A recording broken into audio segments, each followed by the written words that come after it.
오늘은 곡식이 거두어지니라 하는 제목으로 요한복음 14장 14절로 6절에 있는 말씀으로 나누기를 원합니다. 요한복음 14장 14절로 16절. 또 내가 보니 흰 구름이 있고 구름 위에 인자와 같은 이가 앉으셨는데 그 머리에는 금 면류관이 있고 그 손에는 예리한 낫을 가졌더라. 또 다른 천사가 성전으로부터 나와 구름 위에 앉은 이를 향하여 큰 음성으로 외쳐 이르되 당신의 낫을 휘둘러 거두소서. 땅의 곡식이 다 익어 거둘 때가 이르렀음이니이다 하니 구름 위에 앉으신 이가 낫을 땅에 휘두르매 땅의 곡식이 거두어지니라. 요한계시록입니다. 요한계시록. 바로 앞절에서는 주 안에서, 지금 이후로 주 안에서 죽는 자들은 복이 있도다. 그리 말씀을 하셨는데, 이제 바로 그 뒤의 사건으로 그리스도의 재림을 요한복음은 언급하고 있습니다. 요한계시록은 요한이 그렇게 언급을 하고 있습니다. 그리스도의 재림,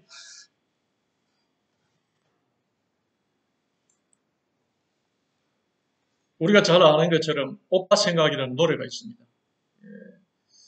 우리 아빠 말 타고 서울 가시면 비담 구두 사가지고 오신다더니 서울 가신 오빠는 소식도 없고 나무잎만 우수서 떨어집니다 하는 그런 이제 동요가 있습니다.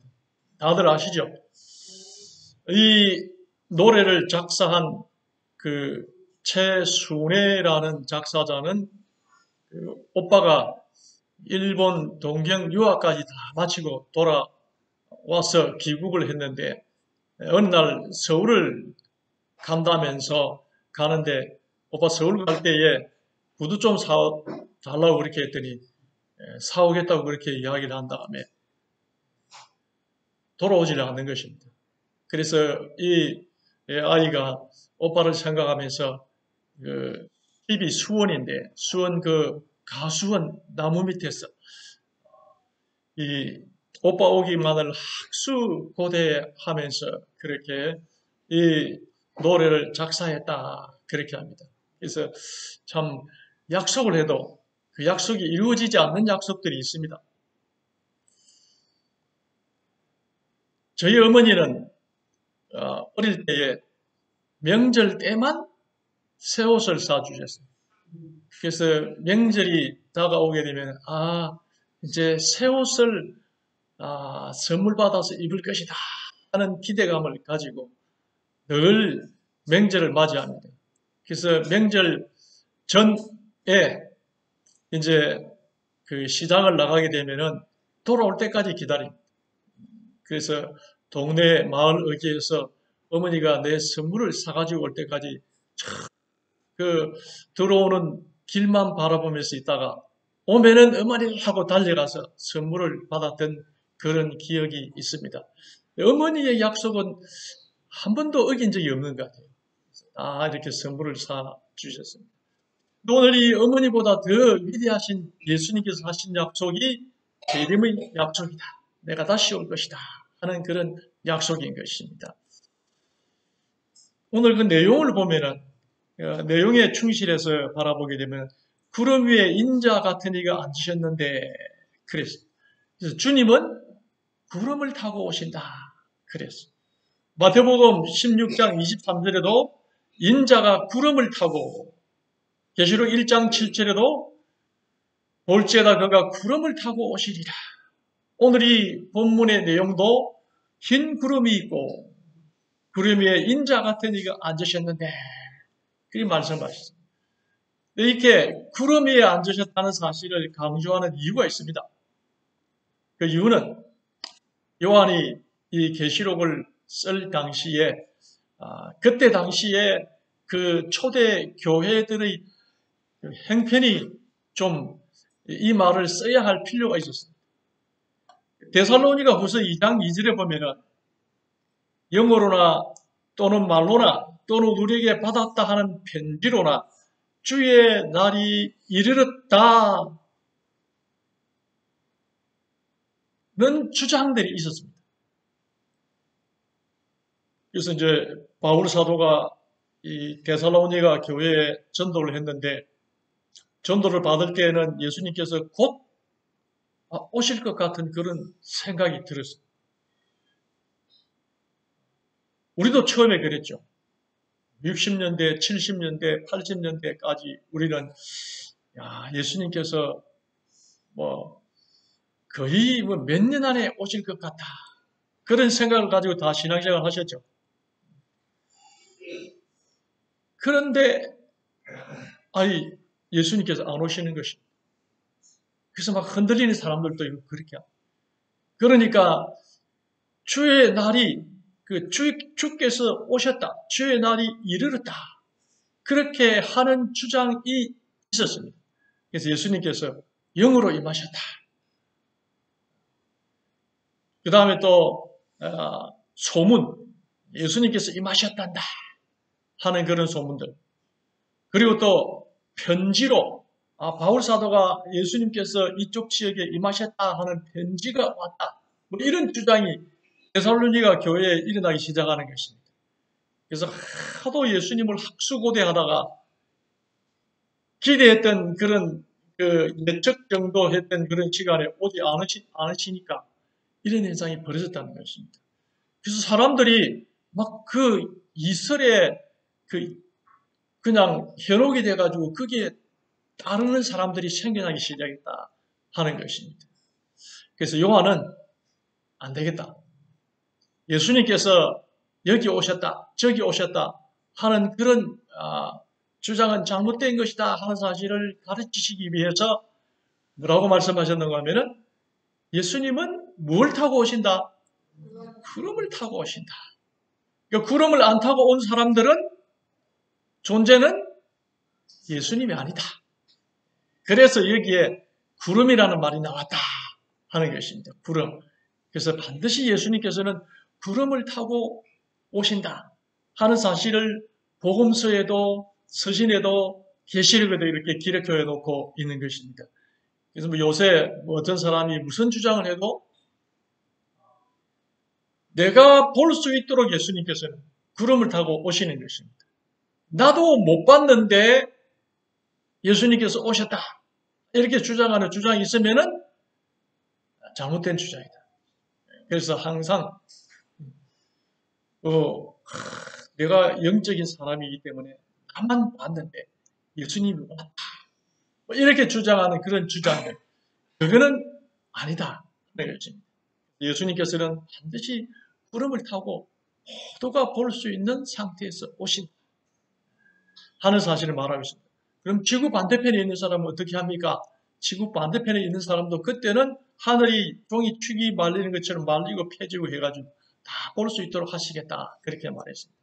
그래서 이 지구의 그 움직임과 운행과 그리고 지구의 중력마저도 그때는 예수님께서 조정하신다는 것이죠. 그래야 우리가 하늘을 올라갈 수가 있는 것입니다. 엄청나게 많은 사람들이 구원을 얻어서 하늘로 올라갈 터인데 뭘 타고 갑니까? 우리가 하나님의 끌림을 받아서 이렇게 쭉 올라가는데 그때는 그리스도의 그 전능하신 창조의 능력을 힘입어서 하나님 나라로 다 입성하게 된다 하는 것입니다. 그래서 모두가 다 볼 수 있다 하는 것을 여기서 말씀을 해주고 계십니다. 그래서 이 마지막 때를 가면 갈수록 계속해서 미혹하는 사람들이 나와서 잘못된 주장을 하고 있는데 보신다. 방명호를 믿어서 아르헨티나에까지 가가 왕국을 세우고 있는 사람들을 보면 참 딱한 생각이 듭니다. 분명히 구름을 타고 오신다 그랬는데 구름도 타지 않고 온 사람을 그렇게 믿는 걸 보니까 그래서 우리는 구름을 타고 오신다는 말, 예수님께서는 구름을 타고 오시는 분이시다 하는 구별의 표로 이렇게 말씀을 하고 그리고 또 구름을 탈 수 있는 능력이 있다 하는 것을 말하고 있습니다. 비행기를 타고 가면은 창문을 딱 열면은 밑에 구름이 쫙 깔려요. 어떤 때는 그냥 그 위에 살짝 내려앉고 싶은 생각이 들어요. 잘못 앉았다가는 완전히 떨어져가지고 죽는데도 불구하고 너무 구름이 쫙 이렇게 팽팽하게 있으니까 예, 그런 생각이 들어요. 근데 이제 그 팽팽한 구름 위에 우리가 앉을 수 있도록 지구의 중력을 조정하시겠다. 전능하신 하나님께서. 그래서 그분의 능력을 믿게 되시길 바라겠습니다. 인자와 같은 이가 앉으셨는데, 그 이제 이 표현에서 인자라는 표현을 썼다는 것을 우리가 눈여겨볼 필요가 있습니다. 인자는 우리를 구원하시기 위해서 이 땅에 오셨던 예수님의 호칭입니다. 그래서 인자는 죄인을 구원하기 위해서 이 땅에 오셔서 고난당하시고 조롱당하시고 비난당하시고 채찍에 맞으시고 결국은 십자가에 달려 돌아가셨는데 그게 인자인 것입니다. 그래서 고난의 흔적을 가지신 그 모습이 인자이다 하는 것입니다. 근데 그 모습을 가지고 오실 것이다. 그래서 우리가 외인 보듯이 그렇게 하지 않을 것이다 하는 말이 그런 말인 것입니다. 아주 친근한 우리를 사랑하시어서 당신의 목숨까지도 내어놓으신 그런 분이 예수님이신데 그 인자, 땅에 인간이 되셨던 자, 그 형상을 가지고 내려올 것이다. 그래서 우리에게 익숙한 얼굴로 오실 것이다. 그렇게 이야기를 하고 있습니다. 예수님께서는 우리를 위해서 영원한 제사를 드리시고 우편에 앉으셨습니다. 그래서 제물이 되신 인자, 우리를 위해서 자기 생명을 내주신 분이 인자인데 그 인자의 그 모양으로 올 것이다. 나는 선한 목자라 선한 목자는 양들을 위하여 목숨을 버린다. 자기 목숨을 버릴 수 있는 그 우리를 참으로 사랑하시는 그리스도, 그분의 형상을 가지고 오실 것이다 하는 걸 말하고 있습니다. 도마에게 보이신 모습으로 부활하신 후에 예수님께서 도마에게 보이셨습니다. 그때 그 모습을 가진 채로 올 것이다 하는 것을 말하고 있습니다. 예수님께서 도마를 만나 주셨죠. 도마가 하도 다른 사도들이 예수님의 부활하신 광경을 봤는데 도마가 그때 하필이면 빠져 있어가지고 못 봤어요. 그러니까 도마가 안 믿는 것입니다. 너희들은 검증할 수 있는 능력이 부족해서 헛것을 봤다. 이렇게 이야기했다는 것이죠. 그 사실을 아시고 예수님께서 오셨죠. 그래서 도마에게 오셨어요. 27절에 도마에게 이르되 내 손가락을 이리 내밀어 내 손을 보고 내 손을 내밀어 내 옆구리에 넣어보라. 그랬어. 그래서 그렇게 했더니 28절에 도마가 대답하여 이르되 주는 나의 주님이시여 나의 하나님이십니다. 확인을 해보고 난 다음에 과연 하나님이시고 주님이십니다. 부활을 인정하게 되는 것입니다. 그때의 도마에게 나타났던 그 예수님의 그 모습을 보고 오시는 것이 인자의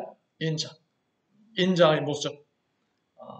그 의심 많은 도마에게서도 참으시고 자기의 모습을 보이신 그 사랑스러운 예수님, 그 모습을 가지고 이 땅에 오게 되는 것입니다. 그래서 아주 친근한 모습으로 올 것이다 하는 것을 인자라는 말을 통해서 우리에게 가르쳐주고 있습니다.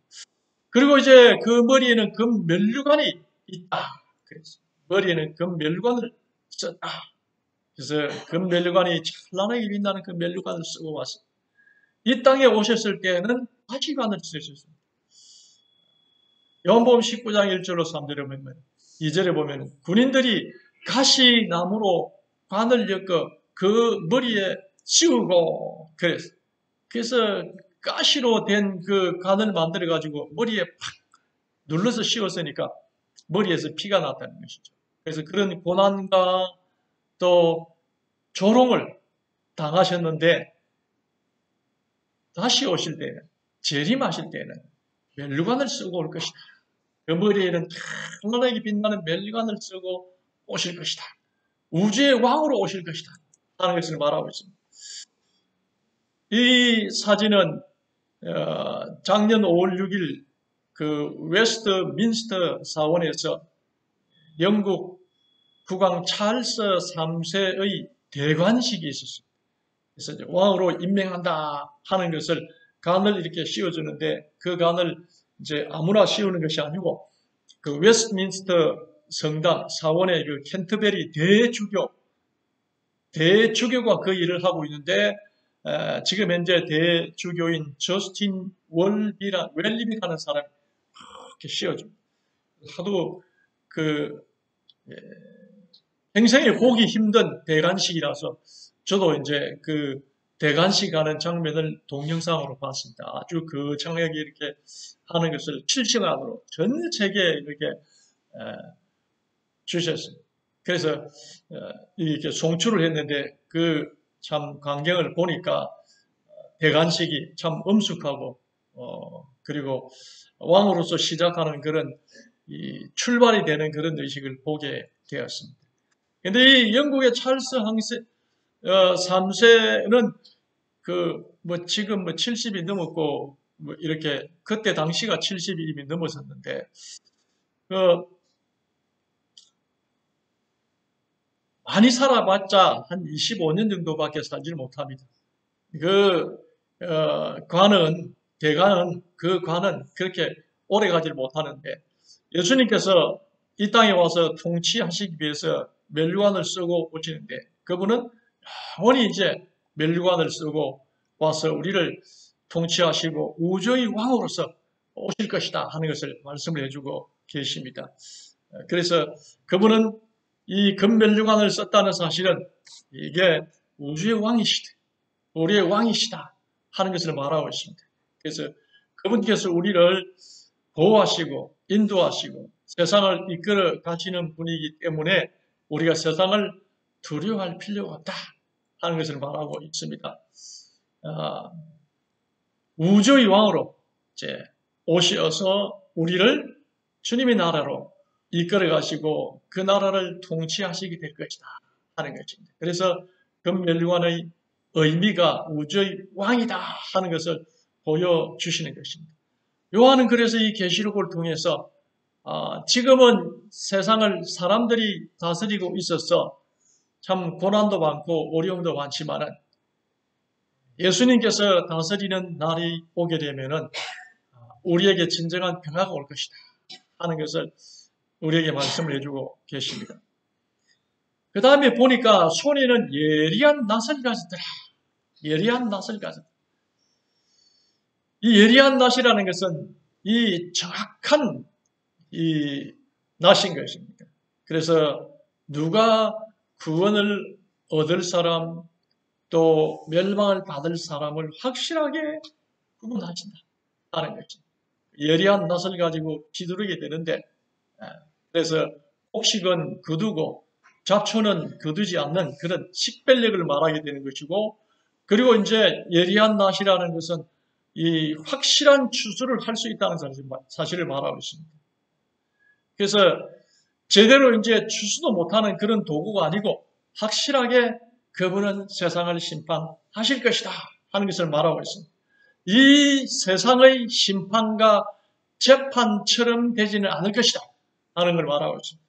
이 세상 재판을 지금 판사들도 제대로 재판을 못하고 눈치를 보고 있는 그런 실정을 오늘 우리는 많이 보고 있습니다. 유죄인지 무죄인지 그것은 사실대로 정확하게 판단해서 판결을 내려주기를 바라는 것이 국민들의 마음인데 그 무엇이 두렵고 겁이 나는지 하여간 재판을 제대로 하지 못해서 질질 끄고 있는 그런 모습을 볼 수가 있는 것입니다. 그래서 예수님께서는 적어도 그래야 하지 않다 하는 것을 말하고 있습니다. 심판이 시작되면은 그 예리한 낫을 가지고 거두드린다 하는 것을 우리에게 말씀을 해주고 계십니다. 그 다음에 또 다른 천사의 기별이라는 것입니다. 이것이 그 15절에 보면 또 다른 천사가 성전으로부터 나와 구름 위에 앉은 이를 향하여 큰 음성으로 외쳐 이르되 당신의 낫을 휘둘러 거두소서. 땅의 곡식이 다 익어 거둘 때가 이르렀습니다. 여기에 보면은 다른 천사가 외치는 것입니다. 큰 음성으로 외쳤다는 것입니다. 그래서 이것은 지금 우리에게 외치는 기별인 것입니다. 이런 주님의 다시 오심이 있기 때문에 주님의 백성으로 알곡으로 거두어 들여지기 위해서 우리가 잘 예비해야 된다 하는 기별을 우리에게 주고 있는 것입니다. 그래서 반드시 추수하는 날이 올 것이니 그날 우리가 알곡으로 거두어지게 되기 위해서 주님 안에서 굳건히 서 있어야 된다 하는 사실을 우리에게 가르쳐주고 있는 것입니다. 어떤 농부가 모내기를 하고 파종을 하고 그 다음에 몇 개월 동안 잘 가꾼 이 곡식을 가을이 되었을 때에 거두지 않을, 추수하지 않을 농부가 누구 있겠습니까? 봄에 파종을 하고 모내기를 하고 잘 가꾸고 그 뜨거운 햇볕을 견디고 그 다음에 김을 매주고 또 이 농약을 살포하고 그렇게 해서 배가 잘 자라도록 물을 대주고 이 일들을 꾸준히 해왔습니다. 몇 개월 동안 그 일을 해서 가을이 되었을 때 10월 중순이나 됐을 때 요즘 뭐 들판 보니까 추수를 하고 있습니다. 추수를 다 이렇게 하는데 그 추수하는 그날은 농부에게서 제일 기쁜 날입니다. 많은 수확을 거두어들이기 때문에 그러한 것입니다. 근데 오늘 요한이 이 계시록에서 주님의 오심을 그 추수로 비유를 합니다. 가을 추수로 이렇게 비유를 해 놓은 것은 의미가 있다는 것입니다. 반드시 추수할 때가 있다. 심으면은 그리고 자라게 했으면은 거둘 날이 온다 하는 사실을 이야기를 하고 있는 것입니다. 농부에게 있어서 추수는 반드시 필요한 일이고 꼭 하는 일이라는 것입니다. 그래서 이 역사의 이 마지막 때에도 이 주님께서 오셔서 심판하는 것을 추수로 그래서 비유를 했다는 것입니다. 그래서 분명히 예수님께서는 이 역사를 추수할 날이 있을 것이다 하는 것을 말하고 있습니다. 그때에 우리는 알곡으로 주님의 곳간에 들어가야 될 사람이 되어야 된다 하는 사실을 이 계시록을 통해서 보여주고 있습니다. 그래서 이 세상에 뭐 그런 흘러가는 것들을 바라보면서 재림이 없을 걸로 생각하고 있으면 착각이라는 것을 말하고 있습니다. 반드시 추수할 날이 온다 하는 것이 이 기별인 것입니다.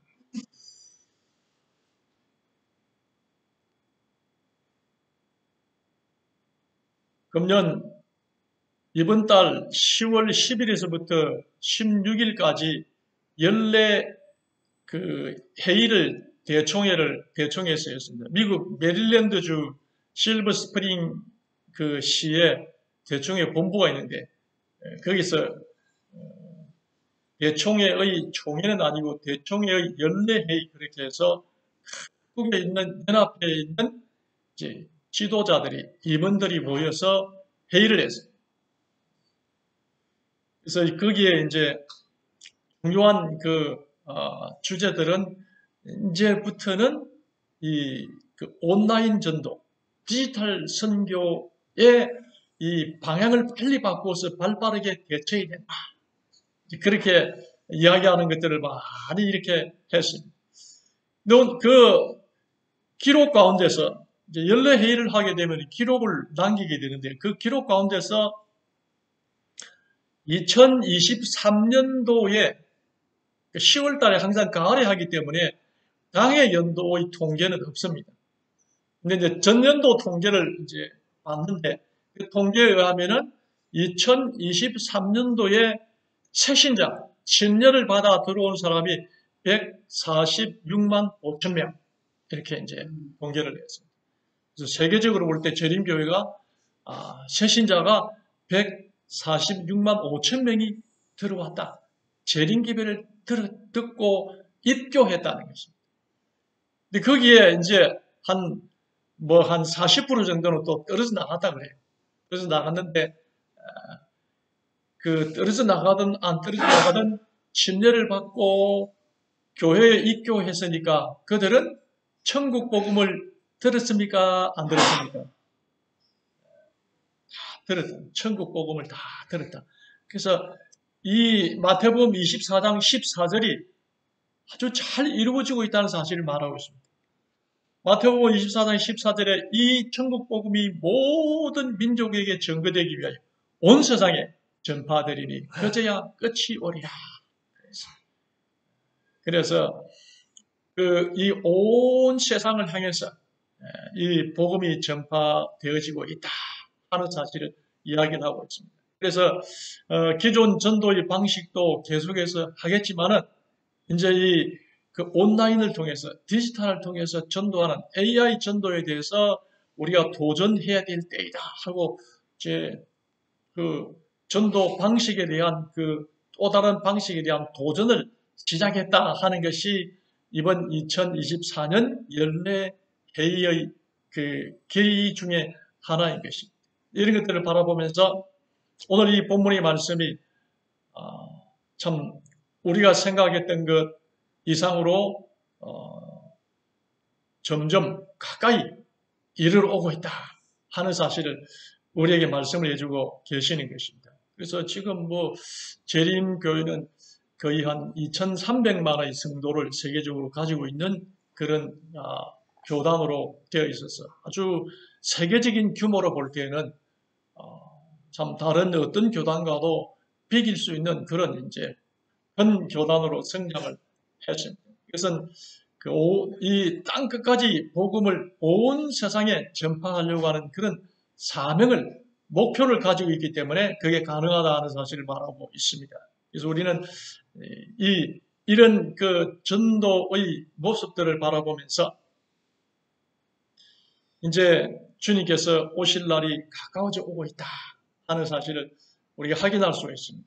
우리는 재림의 확신 가운데 살아야 되고 주님의 오심을 예비하면서 살아야 되고 주님께서 오신다는 사실로 인해서 내 모든 가치관이 내 모든 인생의 가치를 거기에 두면서 살아야 된다 하는 것을 말하고 있습니다.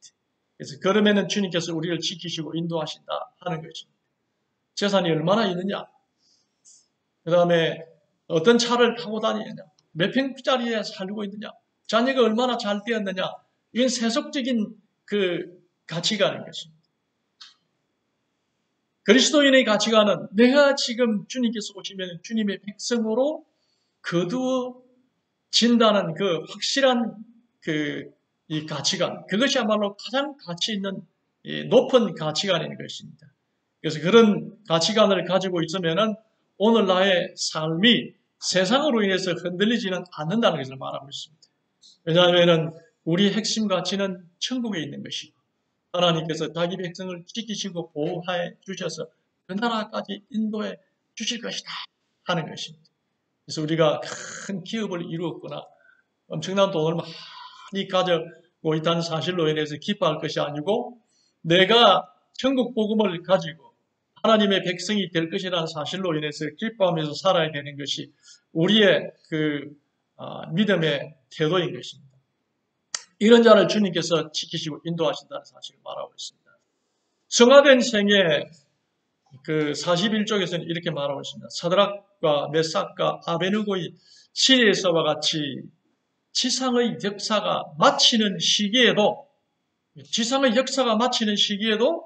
주님께서는 의를 위하여 확고부동하게 서는 사람들을 위하여 강력하게 역사하실 것이다. 극렬한 분무불 가운데서 히브리 맹사들과 동행하신 분께서는 당신을 따르는 이들이 있는 곳에는 어느 곳이든지 그들과 함께 하실 것이다. 그분의 영원한 임재는 위로가 되며 지지가 될 것이다. 개국 이래로 없던 환난의 시기에도 주님께서 택하신 이들은 요동함 없이 설 수 있을 것이다. 사단이 모든 악한 무리들과 합세하여도 하나님의 성도 중 가장 약한 자라도 멸망시킬 수 없다. 탁월한 힘을 가진 천사들이 그들을 보호할 것이며 그들을 위하여 여호와께서 당신을 신뢰해 온 사람들을 최대한 구원하실 수 있도록 신들의 신으로서 당신 자신을 나타내실 것이다. 오늘 이 말씀 속에서 지상 역사가 마쳐지는 시기에도 천사들이 그들을 보호할 것이다. 그랬습니다. 그래서 오늘 우리는 이 믿음을 가지고 살아야 되겠습니다. 오늘 본문의 말씀처럼 내가 보니 흰 구름이 있고 구름 위에 인자와 같은 이가 앉으셨는데 그 머리에는 금멜관이 있고 그 손에는 예리한 낫을 가졌더라. 또 다른 천사가 성전으로부터 나와 구름 위에 앉으신 이를 향하여 큰 음성으로 외쳐 이르되 당신의 낫을 휘둘러 거두소서. 땅의 곡식이 다 익어 거둘 때가 이르렀음이니이다 하니 구름 위에 앉으신 이가 낫을 땅에 휘두르매 땅의 곡식이 거두지니라. 모두 주님께서 주소하실 때 알곡으로 서게 되시기를 바라면서 말씀을 드리겠습니다.